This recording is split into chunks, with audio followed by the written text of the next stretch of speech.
Your hands and feet. And the words I say, and the things I do, make my life so sweet. Bring a smile to you. Make my life so sweet to you.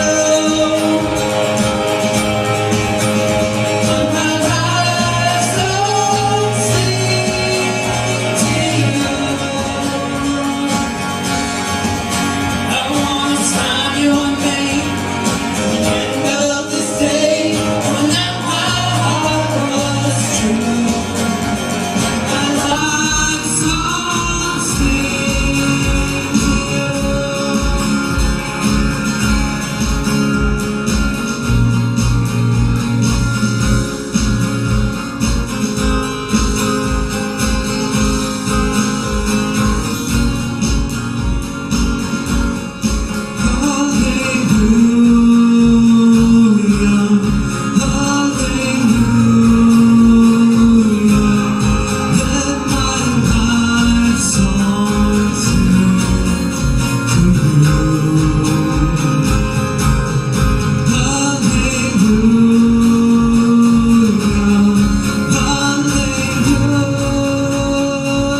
grow, I'll grow. Where you stay, I'll stay.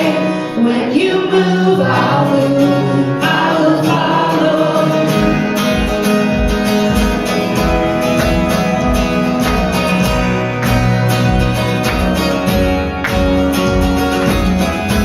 All your ways are good. All your ways are sure. I will trust in you alone. Higher than my sight, high above my life. I will trust in you alone.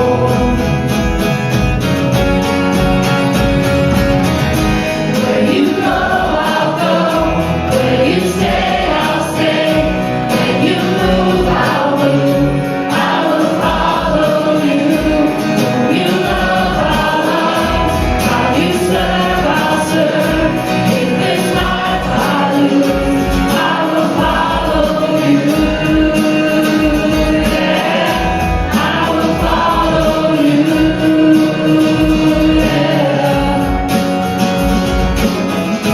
Right into my world, right into my life.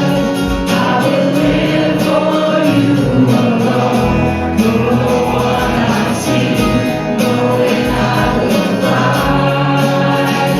All I need is you alone. You alone. Where you go, I'll go. Where you stay, I'll stay. When you move, I'll move. I will follow you. Where you love, I'll love. How you serve, I'll serve. In this life I lose, I will follow you. Yeah, I will follow you.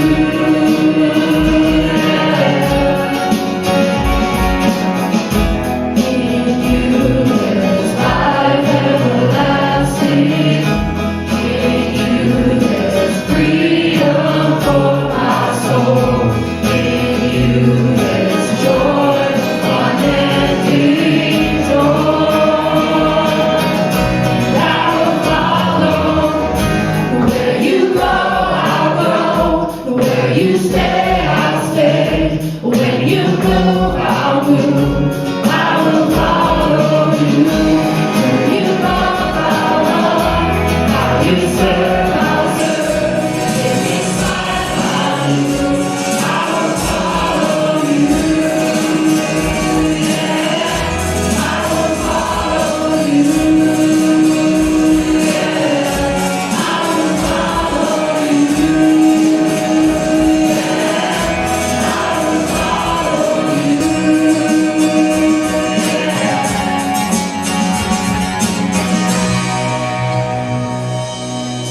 You may be seated.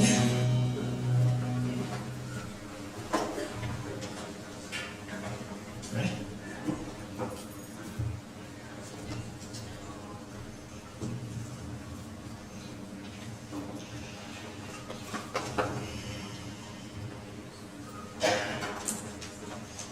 Better do our Bible reading. Dinner's almost ready. Oh yeah, okay. Were we in Matthew Yeah, I think so. 25? Yeah. Okay, here it goes. Matthew 25, 34 through 40.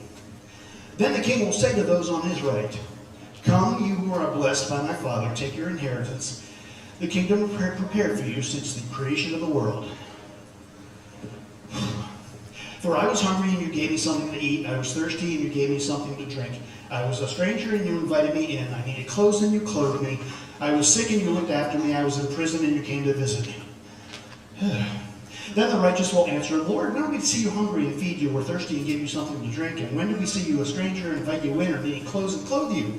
When did we see you sick or in prison and go visit you?" The king will reply, "I tell you the truth, whatever you did for one of the least of these brothers of mine, you did for me." Whew, that's done.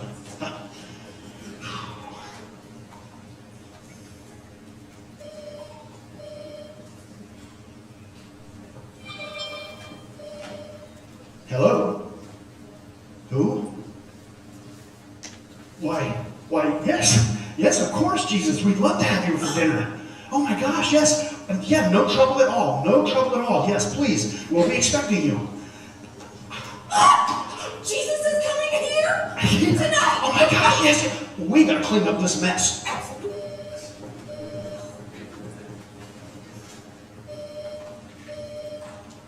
Hello? Mom. Yeah. Mom, look, we're having company for dinner tonight. It's not a good night. Uh-huh. Look, Mom, I know you're lonely, but not tonight. Give me a call in the morning. We'll do something fun, okay? Goodbye, Mother. Okay. Get the laundry raffle shower curtain rod. Okay.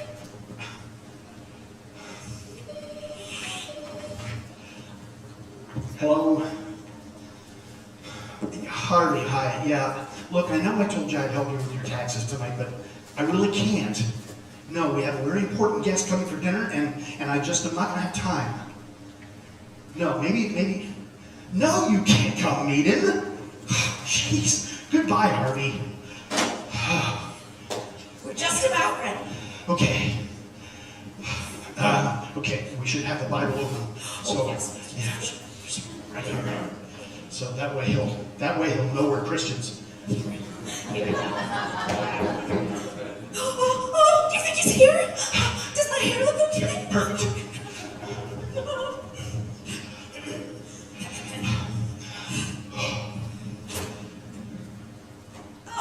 Oh, Hello. hi. Hello. I'm stranded. My car just stopped. I think all I need is a jump. Could you? The Johnsons. They're the ones down the road. Back down the 2 miles down the road. Help you. Yeah, they'll be happy. Yeah. Have a good night. Thanks for jumping in there. I didn't know what to say to the guy. Whew. Okay. Okay, it should be any time now. Yeah. Okay. Maybe we should do the rest of our reading just so. Okay. All right, here's the rest of it. Then he will say to those on his left, "Depart from me, you who are cursed, in the eternal fire prepared for you for the devil and his angels. For I was hungry, and you gave me nothing to eat. I was thirsty, and you gave me nothing to drink. I was a stranger, and you did not invite me in. I needed clothes, and you did not clothe me. I was sick and in prison, and you did not look after me." They will also answer, "Lord, when did we see you hungry or thirsty or a stranger, or needing clothes, or sick or in prison, and did not help you?" He will reply, "I tell you the truth, whatever you did not do for the least of these, you did not do for me."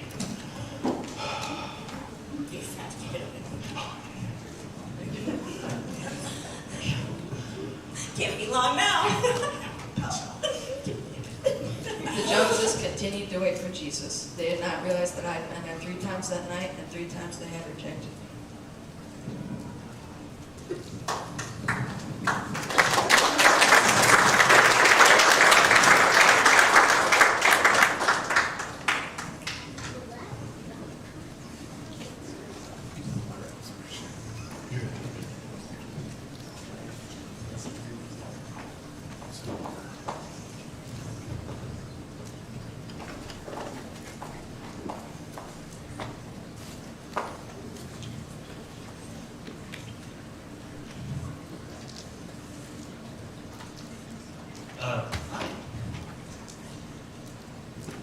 Paul? Yeah, I know Paul. I hated him, actually, if I'm honest. It's probably hard to imagine hating Paul. Back then, he could have made your knuckles white with anger. You know, I had 2 nephews that were carted off in chains because of Paul. He approved it. He was in charge of finding and persecuting all the Christians. You know, there's just something about seeing your family carted off to jail. I never wanted to know how they died. Now, I should probably tell you my name, huh? I'm Ananias. I run a vineyard just outside of town, just up the road. I run it with my two boys. We work out in the fields, and my wife runs the market. When these two nephews I was saying about, one looked like me and the other was named after me, and they used to help too. But one day, the day I met Saul, we were out working as we tend to do. And Michonne, he starts yelling. He says, "Saul's coming!" And well, we hid. I'm no coward, but not a fool either. And I heard what happened to Stephen. Couldn't have that happen to me or my boys, and so we hid in the tree. He went by, and a lot of the other guys hid, but I kind of need to get a good look at him, See the face of the man that carted my nephews off. I don't know. I could hear him long before I could see him going up the road, and he was on his horse yelling at all of his attendants and servants and everyone who was there to help him. And you could tell he liked it, enjoyed yelling at everyone, enjoyed being mean. Sorry, I think there's a bee around here somewhere. It's buzzing in my ear.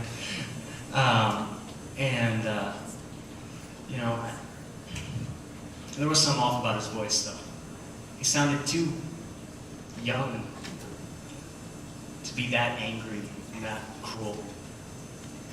So anyway, as he came up, we sent Michonne's son to go run to town and warn everyone. Saul had been sent by the chief priests to lock us all up. Couldn't let him find us. He was in charge of hunting down Christians. But we decided to say a little prayer as he walked by, and we started praying. We prayed for our brothers and sisters in town. We prayed for our families. We prayed for everyone. But in that moment, I could hear this little voice inside telling me to pray for Saul. Of course, I shoved that down. How could I pray for him? It was his fault. My family was torn apart. We spent months praying for the leaders' hearts to be softened and for our boys to get mercy, but no. So of course I didn't pray for him. I couldn't pray for him there in front of my two boys and all those people I worked with, all of my friends. I know it was wrong. I couldn't do it.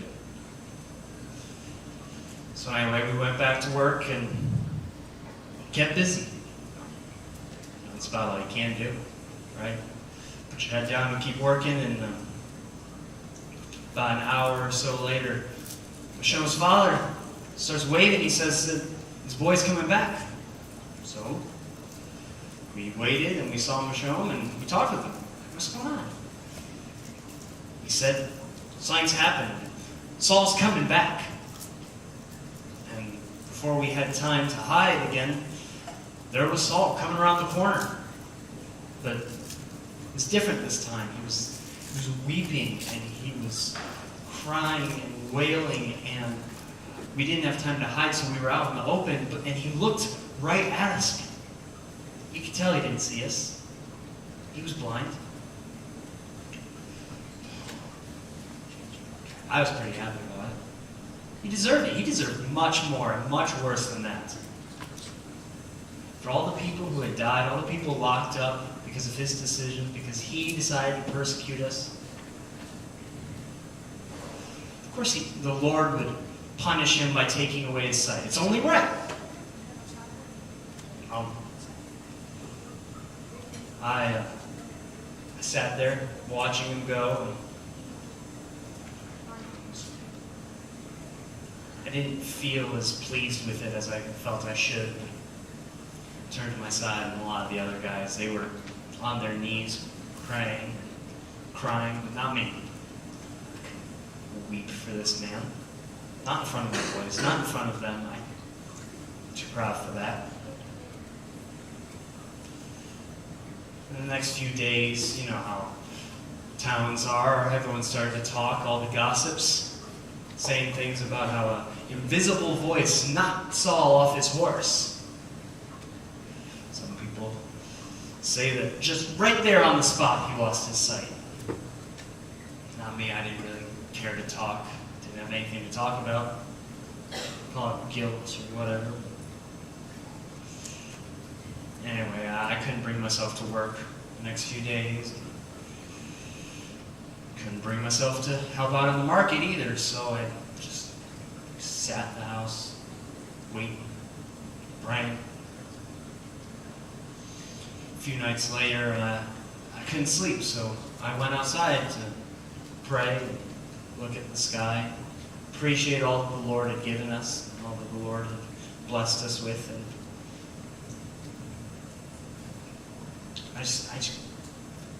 I know it was wrong to not pray for Saul, but I remember the day that we found out that his boys had died. I remember the look on my brother's face. I remember it was like aged 10 years, a minute, hearing that these boys that we loved and cherished for years and years, and we'd been praying for months that they would be returned to us. They were dead, and he just got up and he said, "The Lord gives and the Lord takes away." And he walked off, went into his room, and I didn't see him for a long time after that. It's just like that righteous brother of mine. To quote Job, at a time like that, Job's got some good quotes for the circumstances. I was rather fond of what his wife said. Curse God and die. That's how I would have reacted.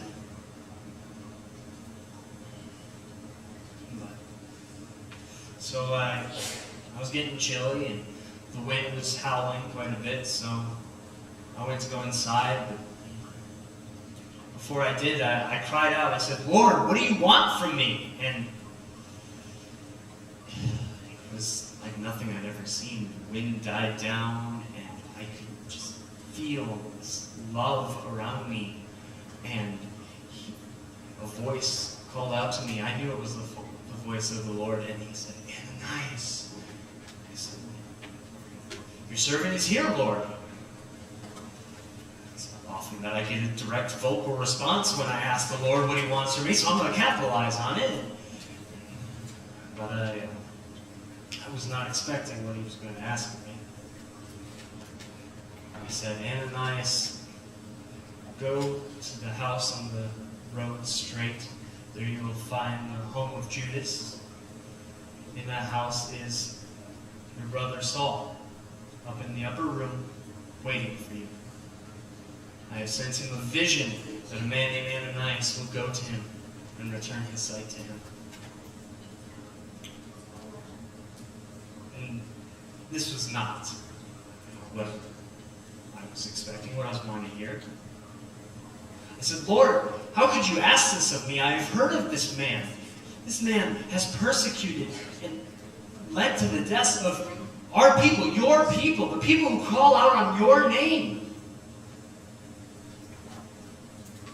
He let me sit with that one for a little bit. Let me sit and think about asking God, how dare he ask something of me.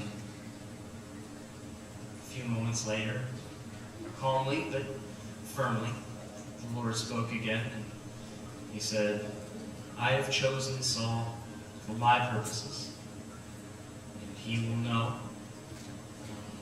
my message, and I have chosen him to bring my word to the Jews and to the Gentiles alike. Go."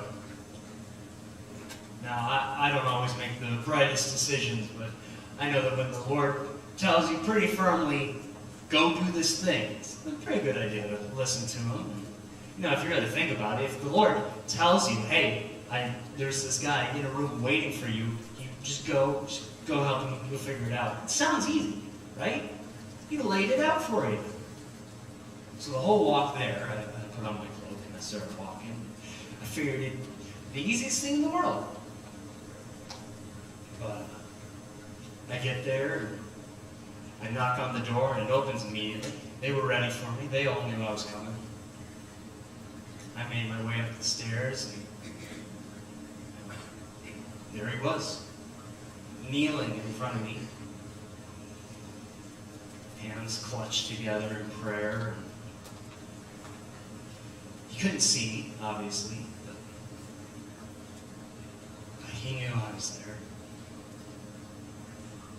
He looked right at me, and he was kneeling in front of me, and heaven help me. I know it's wrong. I know the Lord said to love our enemies, but this was not just my enemy. This was the Lord's enemy. He had persecuted our people, the Christians, the followers of the way, and to my shame, as he sat there in front of me, all I could think about was how I just wanted to drive my heel through his skull, but then I thought about it, and a calm came over me, and I just saw him weeping, and I couldn't wrestle with that feeling that I had. How could I want to unleash that same hatred and pride and sin that killed my two nephews on this man? He sat there weeping in front of me, and so I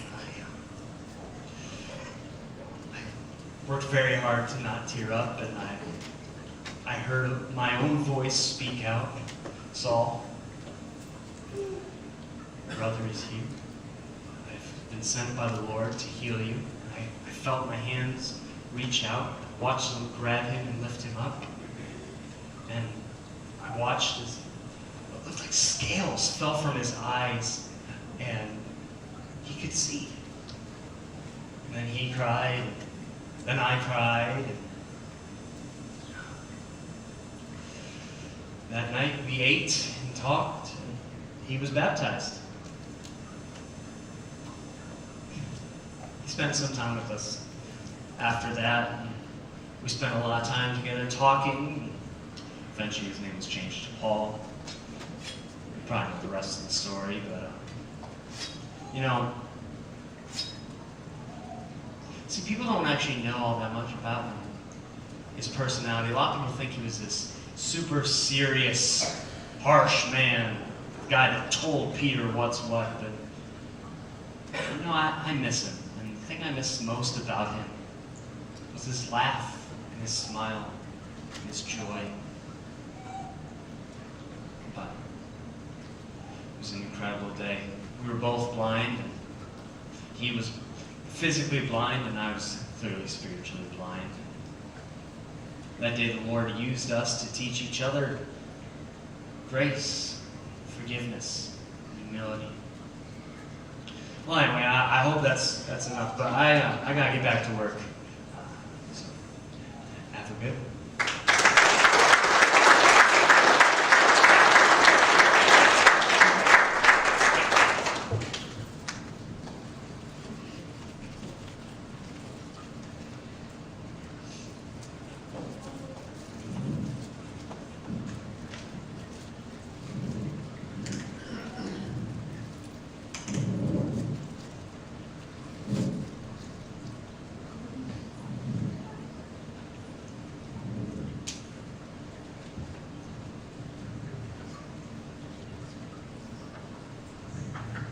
Wow, that's great. I'm so glad we finally found that power source.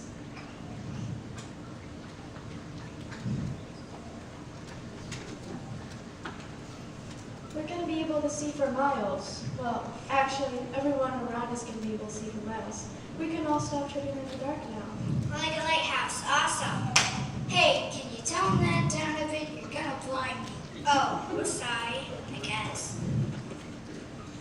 Don't you want to be able to see? Frankly, no, I like things the way they were before. Hidden. Your light is seeping into every little dark crevice, and I don't appreciate it. They're dressed like things I don't want people to see. Hold on. Maybe you can find a dimmer switch until your eyes adjust. Well, hurry up, you're offending me. You don't have the right to shine that light anywhere you want, you know, it's disturbing. Calm down. I turned it off. We're sorry. We thought people would like to be able to see. Can I ask, why would you want to stumble around in the dark? None of your business. Just keep your light to yourself.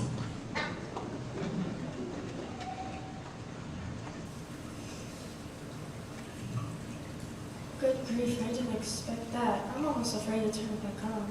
Me too. I don't want to upset anyone. I have an idea. Let's turn it on and cover it real quick with the trash can I saw back there in the neighbor. Good idea.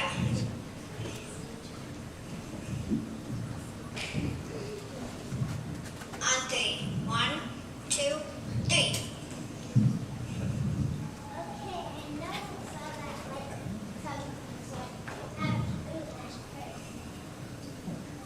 Hey, is someone out there? Yes, who's there, Ryan? Did you see a light over there? We're over here. Follow my voice. Whoa, are you okay? I'm Jackie, and this is my friend Becky. Hi, yeah, thanks. I'm Debbie. What are you guys doing out here in the dark? Did you see that light earlier? I'm trying to find it, but it seems to have gone out. Actually, we're trying to figure out what to do with it. What, the light? You have the light? Yes, And switch on? yes. Is it plugged in? Yes. Well, where is it?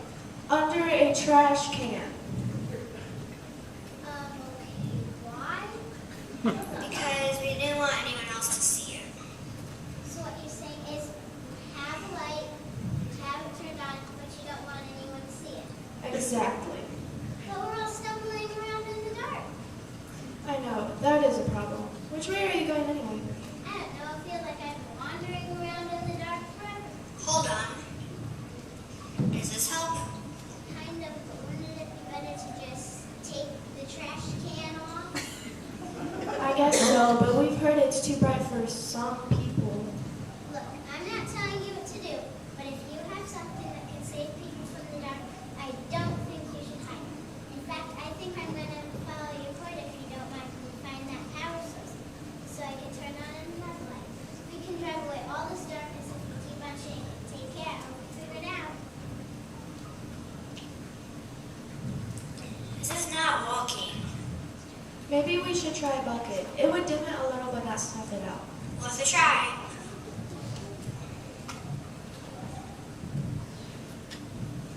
On 3. 1, 2, 3.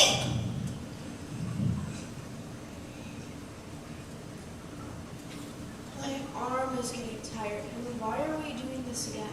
I don't know. It does seem kind of pointless. We have a power supply that we can use to drive out all this darkness, to help people see what can trip them up. And it's what we've been hoping for, but now we're trying to hide it. It doesn't make much sense, does it? Nope. You know what? If people want to stay in the darkness around us, they might have to wear some shades. Take off the bucket, Jackie. Yeah, no, that's better.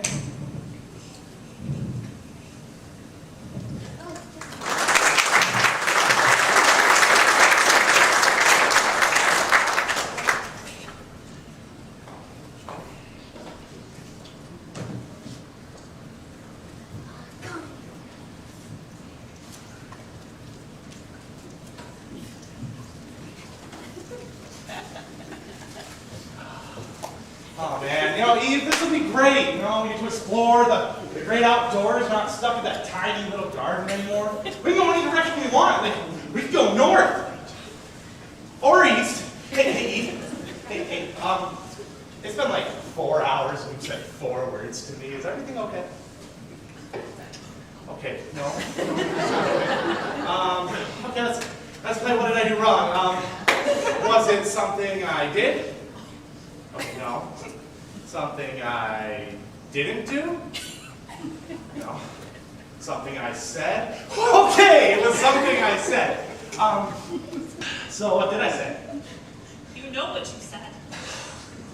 How am I supposed to know what I said if you don't tell me? I may never speak to you again. Come on, Eve, it can't be that bad. What did I say? That woman you gave me, she gave me fruit of the tree and I ate. I didn't say that. Yes, you did. Nope. Yeah, you did. Look it up. Look it up. Genesis 3:12. Okay, look, I didn't know anyone was taking notes, but like, it came out all wrong. It wasn't supposed to sound like that. Don't try to weasel your way out of this, because you never want to give me credit for helping with anything, and then one little thing goes wrong. One little thing.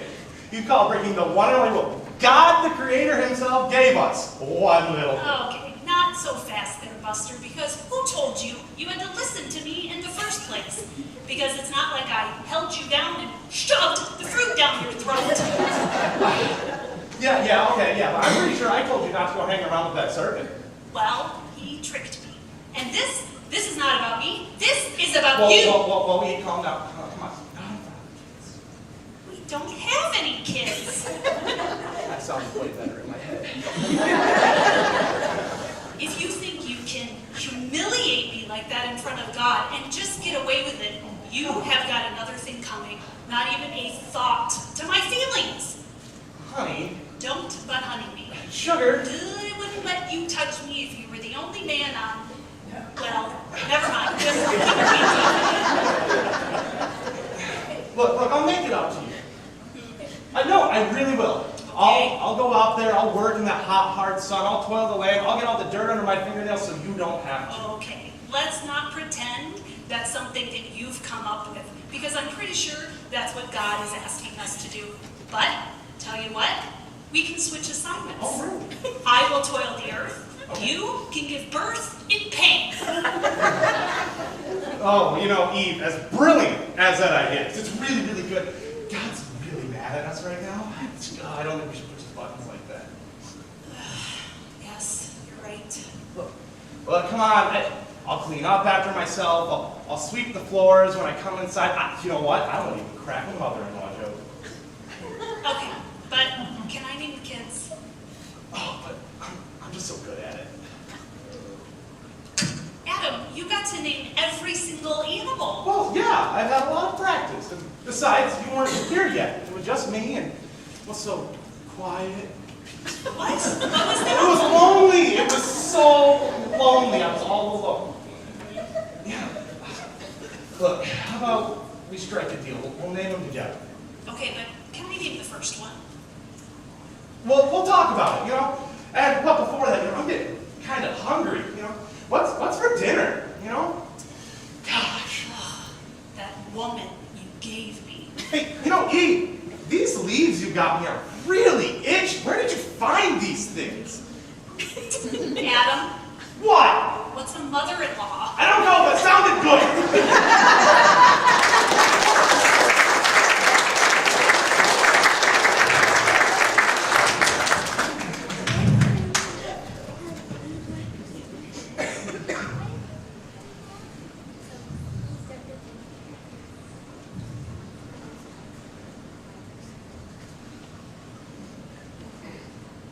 Shalom. My name is Moses. Perhaps you've heard of me. I wrote the first 5 books of your Bible. It still seems rather odd to me that God would choose a sheep herder to write such an important document. But then God often uses things in ways that we wouldn't expect. For example, He used an ordinary desert bush to get my attention by setting it on fire and then speaking to me through it. Now, I'm no genius, but I know bushes don't typically just burst into flames and start talking in human voices. If God wanted to get my attention, He had it. After He had my attention, God commanded me to go back to Egypt and organize my people into following me to the Promised Land. Now, despite all the evidence that I was speaking to God Himself, I hesitated. I mean, who am I, a mere sheep herder, to presume to lead 3 million Jews from slavery in Egypt? Well, that's when God asked me a question. He said, "What is that in your hand?"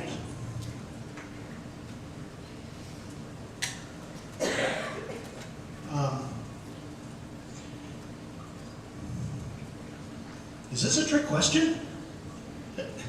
It's my staff. I use it to chase away predators. I use it to round up wandering sheep. I used it to coax slow sheep into moving on. What was the question again, Lord? Oh, yeah, what is that in my hand? Well, it's my staff. God transformed this staff into a snake. And then, just as quickly, transformed it back to a piece of wood. Imagine that. It's amazing. Transforming this staff into a snake. And God told me that He would do it again for my people in Egypt. And then again for the king of Egypt. Well, who am I to argue? Off I went to Egypt. But on the way, I asked myself repeatedly, why did God use my staff and not just a piece of dead wood from the desert floor? What was the significance of the question, what is that in your hands? Well, I never did get an answer directly from God, and it took me a long time to figure it out for myself. But in the meantime, God used this staff to transform the waters of the Nile to blood. He also used it to create plagues of gnats, and a plague of hailstones, and a plague of locusts. He used it to create a plague of frogs that completely overran the land of Egypt. When my people finally did leave Egypt, we were trapped by the Egyptian army with our backs against the Red Sea. God used this staff to part those waters and give us safe passage, and then drown the Egyptian army. Later on, God used it to defeat the Amalekite army. And then finally, to strike a rock and send forth a stream of fresh drinking water in the middle of a parched desert. Quite frankly, I was beginning to think maybe this staff had some magical powers of its own. And even the people I was with were saying that maybe we should be worshiping the staff, or at least placing it in a place of high honor. But then I remembered the 40 years that I carried this staff as a tool of my trade. I used it to chase away jackals. I used it to regain control of errant sheep. It's just a piece of wood.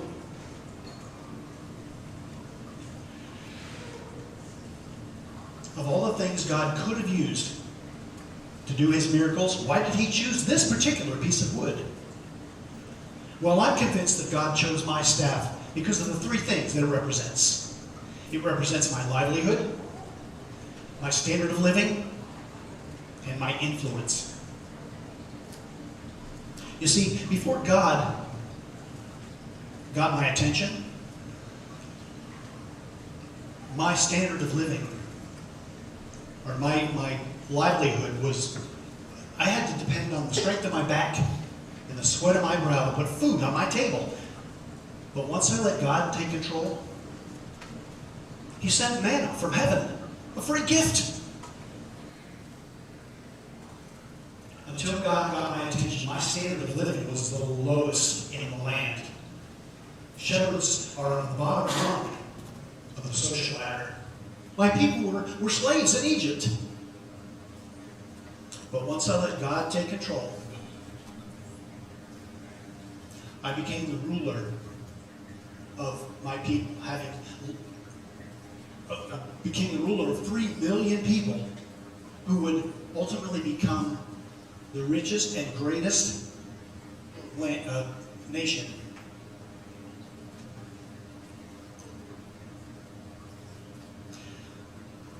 Before God got my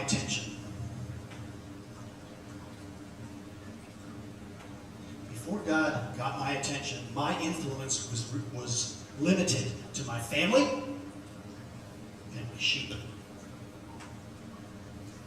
But once I let God take control, I became the judge of my people, having life and death influence over 3 million people. My writings will be read and studied by billions throughout the ages. Okay, so now you're wondering why I'm telling you all this. Well, I invite you to ask yourself the same question that God asked me. What is that in your hands? Look around you at the symbols of your livelihood, of your standard of living, of your influence. Never underestimate the things that God has given you. And see if God can use those gifts to do great things through you.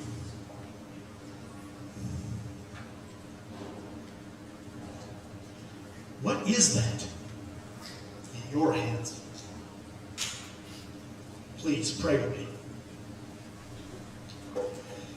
Heavenly Father, thank you so much for the ability for all these young people to express their faith in you through the arts.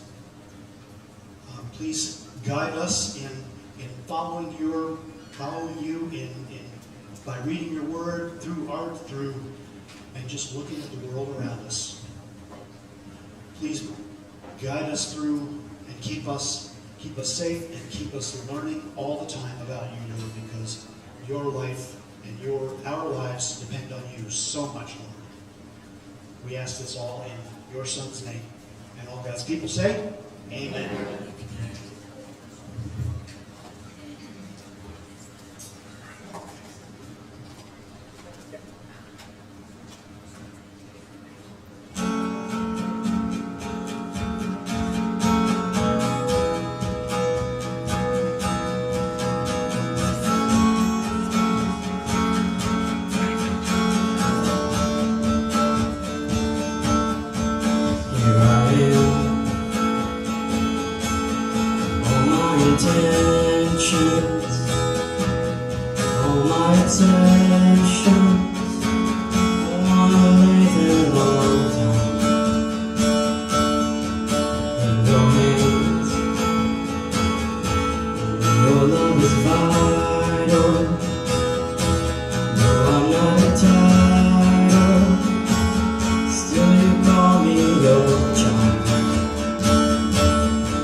Somehow you want me, oh how you love me,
longer mine. Take my heart, it is thine own. It shall be thy royal throne. Take my love, my Lord, I pour at your feet, its treasure stored. Take myself.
24 through 26. May the Lord bless you and keep you. May the Lord make his face shine upon you and be gracious to you. And may the Lord turn his face toward you and give you peace.